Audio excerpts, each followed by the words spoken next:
So you're thinking of creating an event to boost your business or your connections in a local area. Or maybe you've already been doing it, but let's be honest, the attendance might be a little bit low. Maybe things aren't turning out exactly how you're hoping. So if you're just curious or you're interested in holding an event and you want to set it up for success, then this episode is truly for you. Welcome back to Marketing from X to Z. We're a podcast about digital marketing, and we're your hosts. I'm Mike Albuquerque from Bear Double. I'm Liz Bachman with Wildflower Social Media. All right, so let's talk a little bit about context, Liz. Absolutely. It feels like it's so hard to fill a room for an event, right? I mean, to start out, where do you even post about it? There's so many platforms, everything from Eventbrite or Meetup. Of course, Facebook and LinkedIn, as you know, have their own ways for you to be able to post an event there. And I think depending on how you're setting up the event, if you're an organization that does a lot of events, you might be thinking, all I need to do is put it on my website and people will show up. So it's what should you do, right? Should you post it on all? Should you post it in some? It can just be challenging to even consider getting started there. Right, because there are so many different platforms, and when you have so many different options, you are looking at discoverability versus bandwidth, right? Like, in a lot of ways, it becomes, well, I can't do all of this, so what can I do? We're going to get into like the minimum viable option later on in this episode, which I'm kind of excited to talk about. But what you kind of see is there's a lot of noise around these platforms, and also there's a lot of events on these platforms. I mean, think about how many events are on Facebook or on Eventbrite, or honestly, I don't use Meetup a whole lot, but that's I just don't. But that's going to lead to really low discoverability unless you really know how to set up that event correctly, because you're competing with so much. Yeah. So I think that's definitely one of the things that it's hard to just get people to know about your event in the first place. Exactly. And I think it's a little bit, we look at when we're talking about businesses, right, and how we help a business just to rise up against their competitors. There's part of it which is transfers over here. How do you market things in a way that's integrated, where one effort helps elevate the other one? Right. And I think that's going to be key for what we're talking about with events. Oh, absolutely. And then you've got these two other things that are kind of getting in your way when it comes to events, right? So especially in-person events, but also to a certain degree, virtual events, you're competing with that person's time and everything else that they could be doing during that block of time. So it's not just like, oh, you're competing against who's the other website developers in your area. No, you are competing against groceries and dinner and like you are competing with everything in that person's life to get them to show up to your event. And so it's a high friction thing to get people to even like walk in the door. And because of that, that leads into that second piece that I will forever be on my high horse about, which is the what's in it for them. Yes. Because your event will not sell tickets, and it certainly won't get people butts in seats if they don't very clearly understand what's in it for them.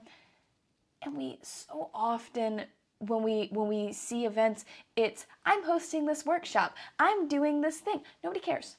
Nobody cares. Nobody cares about the fact that you are doing it. They care about what they're going to get out of it. And often as the business, we're so excited about hosting an event that's all we do is we've got an event. So, I mean, I'm not trying to be rude. I mean, maybe that tone sounded a little rude, but that's, if you're here, you've probably been watching this long enough that that's not abnormal. And there is that mentality, right, of if you build it, they will come. It's like if you host an event and, you put all this thought into what the event should be, then people are going to show up. When the truth is that if they don't know what is in there for them, right? If they don't know everything that you haven't told them about the event, then why would they? Yeah, and honestly, like, has a free drink, although that is a cherry on top, that is not necessarily enough to get the volume of people to come in. Because that's the other thing, is like I'll see people listing direct features of the event. That's not the benefit, that's not the takeaway, that's not the value of what they're going to get at the end of the day. And so, although it's great that they're going to get, the hors d'oeuvres, and it's great to explain that so people know, like, do I eat beforehand and things like that. Focusing in on, and I'm getting ahead of myself here a little bit, but focusing in on the what is it that they're actually, why are we having them trade their time to us? Yes. Like, why are they trading us their time? Exactly. Okay, so let's talk a little bit about the stakes for an event. Yeah. Right? If you're hosting an event, I mean, it can go well and it can go poorly, and in both those scenarios, it can affect you and your business Right. more so than just having a full or an empty room. Right? I mean, for instance, if you're hosting an event and if the room's a little bit empty, and no one's coming there, from a branding perspective, people can perceive you as just being someone who isn't that entrenched in the community, or may perceive your business as one where things aren't planned properly, just not see you in the best of light. Well, yeah, and often when we're looking at people, so there are businesses that host events, there are organizations that host events. In both cases, a lot of the value of the event is the other attendees and the networking that's going to take place there. So when you have an empty room, one of the stakes is that you're not actually providing as much value as was implied that would be there. So that's a big thing there. No one likes going to an empty event. No, it's awkward. Yeah. We've all had that, right? Where you show up. Oh, we've all done it. You're like, this, oh, yes, it sounds like a great thing. You show up and there's like 3 people there. Yeah. Yeah. Hopefully one of them's an extrovert. Yeah. And you can still make some good connections at a event with low attendance, but Of course. that's not why you signed up for, and that's not a selling point to an event. No. Come here today. There's 3 other people. Exciting. No, absolutely not. So yeah, and on the flip side of that, right, like when you have good attendance, it positions you as a community leader. It makes you look like you know what you're talking about, that other people perceive the value. So other people even just showing up even before your event starts is a form of social proof to buy into the thing you're talking about in the first place, because there's more people there to like make you feel like we're, we like to go with the group as much as we like to say we don't. We do. That's a psychology thing. It is, and it's very true. I think both for an organization, like you said, for them, if you show up to an organization's event and it's well attended, well, hang on, this organization has a lot of people who are getting value out of it. Absolutely. Right? If you're doing it as a business owner, as a realtor or business coach, or someone in digital marketing who hosts an event, it's proven to people that you're someone desirable to work with, to be around. It's, again, kind of elevates your status and your value there. Absolutely. Okay, so with understanding why this is all important, how do we make it work? Okay, so I think step 1 is getting ready for the event. Okay. Right, so you spend all this, and this doesn't mean planning the event. Obviously, you got to do that. Depending on if it's like an event with speakers. Please plan it. If it's an event with speakers, then yes, you got more planning to do and more things to line up, versus if it's a simple networking event. But there's certain assets that you need to have to be able to market this thing. Things like if you have speakers, yes, you need their photos, you need their names, which it's important. Get their full names, or what they, how they want to be referred to or called, or, is there a doctor before the name or not? All that. Get their bios, get all the things so that you can fill out your profile. Get their social media handles, so when you post their content, the content about the event, you can tag them and they will use their audience to leverage their audience to promote your event. Not that I have an opinion. No, absolutely not. But yes, get that, right, because you want to highlight who's going to be there speaking, and if it's a networking event and one that's happened before, then hopefully you took some pictures of the previous event, and you can post that in there so people have an idea of what the attendance looks like, what does the engagement look like. Is it something that happens around a dinner table or a lunch table, or is it a different format, classroom style, or stand up, or around a bar? What are other people wearing? Like, Exactly. that's actually a big thing too. Is Yeah. what is the tone of the event? Like, what am I signing up for? Yeah, exactly. No, that makes sense. And if you have images of the location as well, right? Sharing some of those, and it might be. We'll go more into what to include on the pages, but like part of getting set up is just gathering some of that info so that you can build out the page, whether on your website or on Eventbrite, with that info.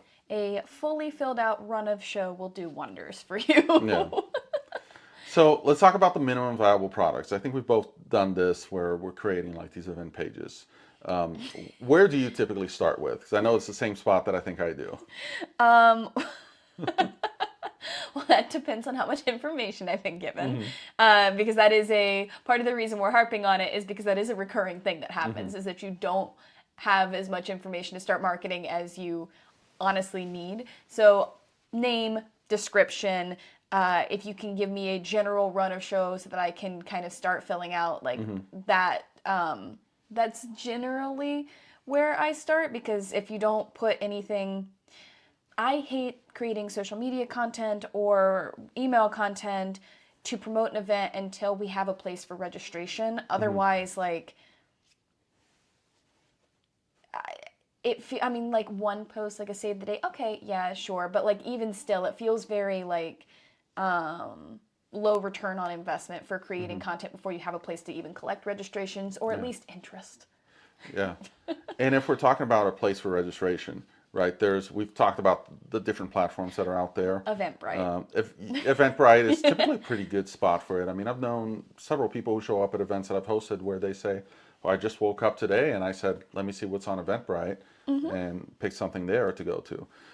I think Eventbrite's a great spot for you to start putting the information about the event. Mm-hmm. And here's the thing, you can start with something that's more abstract and then add on to the event as you go. And we've done that for other events before where you start with a description of what's the spirit of the event and then you start adding in more details. Yeah, and to give you kind of a little bit of an idea of like why having like I like Eventbrite, right?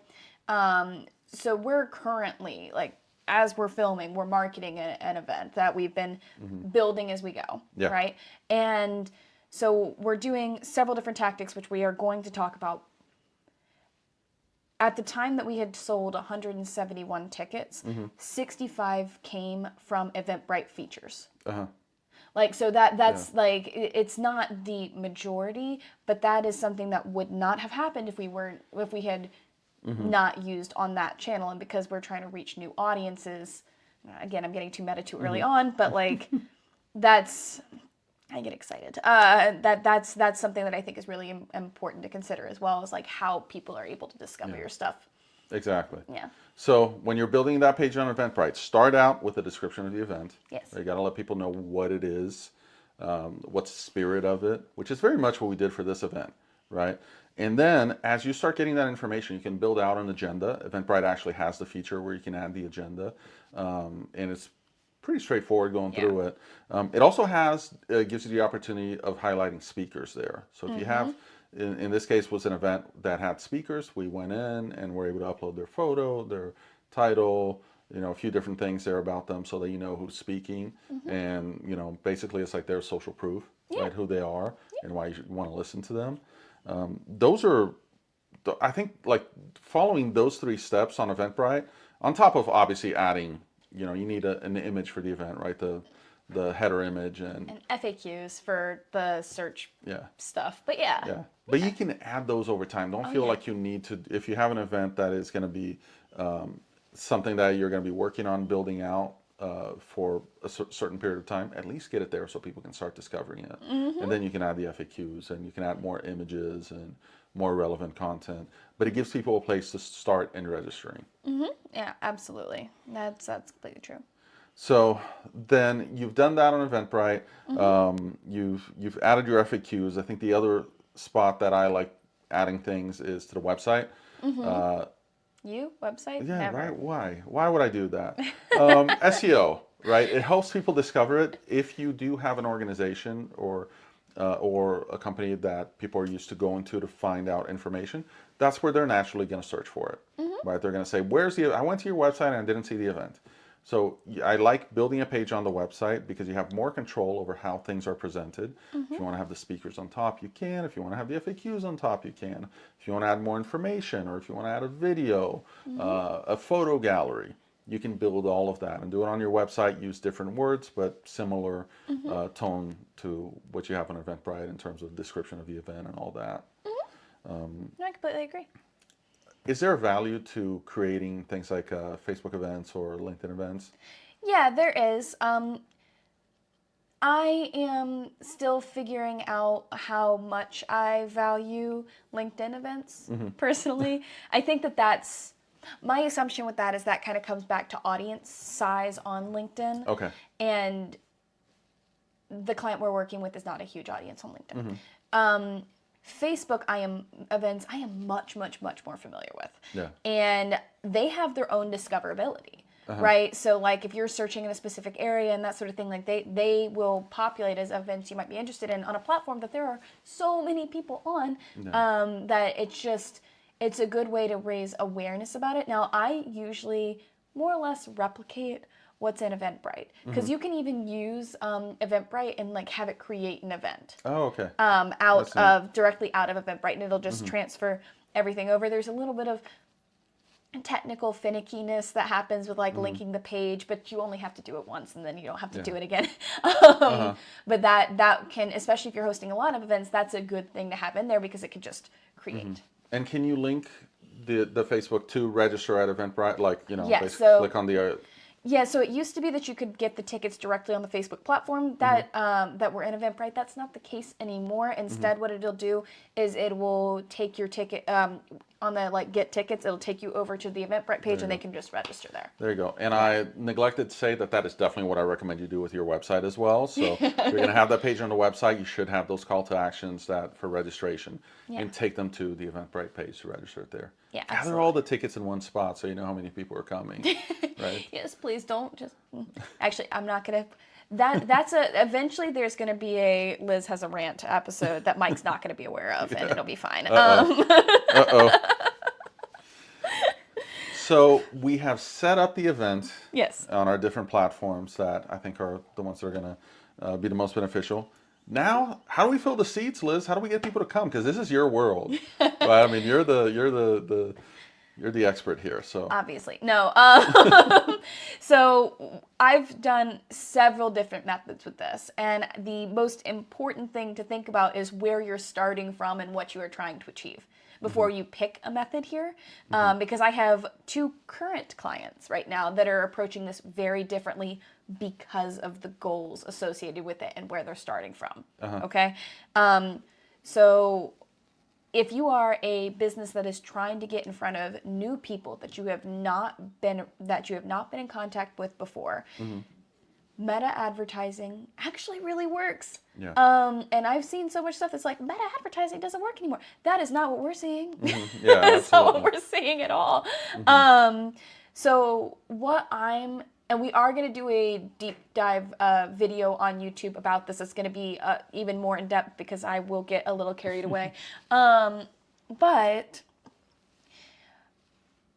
what we've done is we have installed a pixel on Eventbrite because you can create a separate pixel, install it on Eventbrite, and we're driving ads to that Eventbrite page, right? And this has been really, really effective. I mean, we've run 2 different types of events, and our cost per ticket has been like $3. Now, it is important to note that these are free events, so the cost per ticket is going to be lower than a paid events tickets would, but it's also very much a membership driver, so the point is to get people in the door to provide value so that we can do a conversion later. Exactly. Right? Yeah. So there's a little bit of a difference there in that approach. Yeah. Versus, you can also do organic social. I recommend that whenever you're running meta ads, you run complementary organic social because your people will go to your page to check your stuff out. And if you're not matching at all, or if you're not existing, that is going to hurt your credibility and hurt your conversion.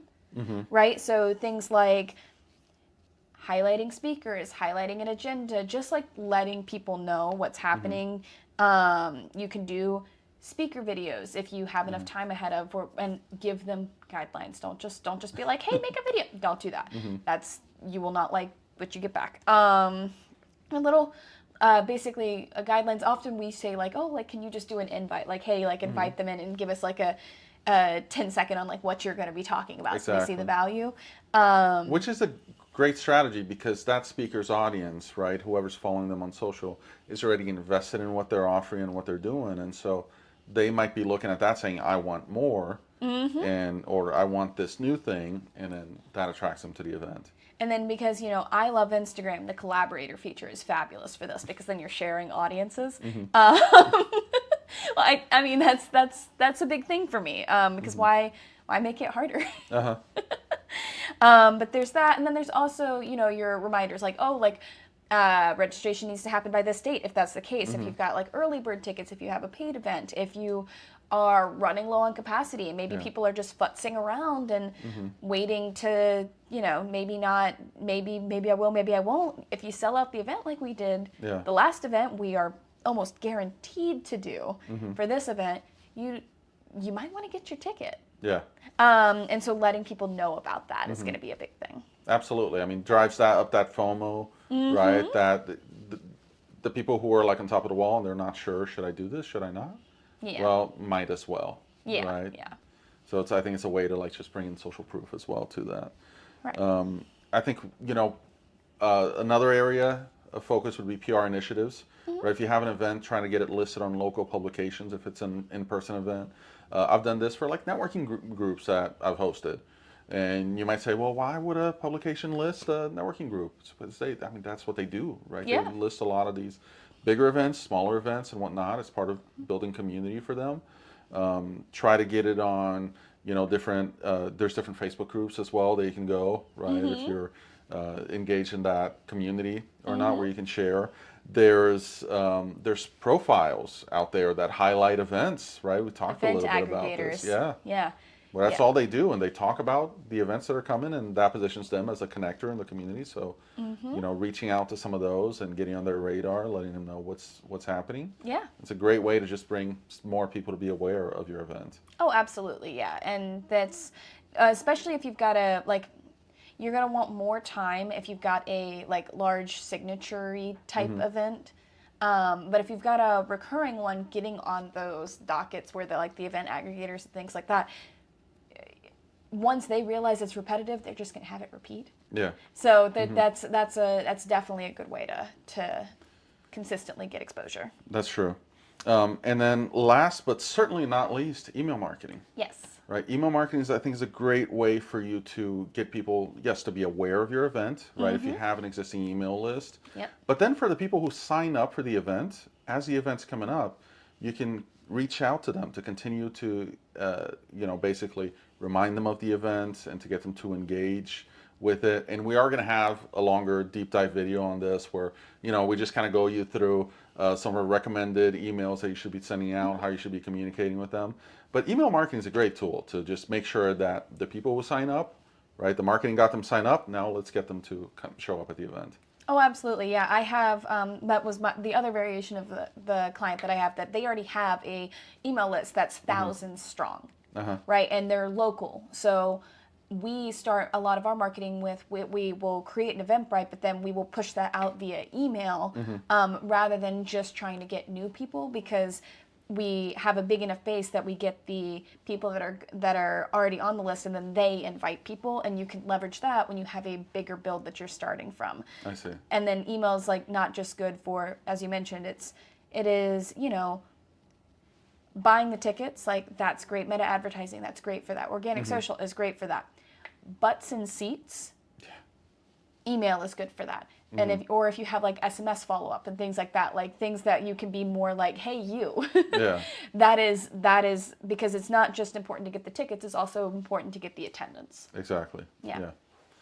Well, so I think we gave you a pretty robust structure to follow to, right? If you're building an event, whether again you're an entrepreneur who's just looking to create more connections in the community, or if you're an organization who's just looking to boost attendance and get more people to come and engage with your product.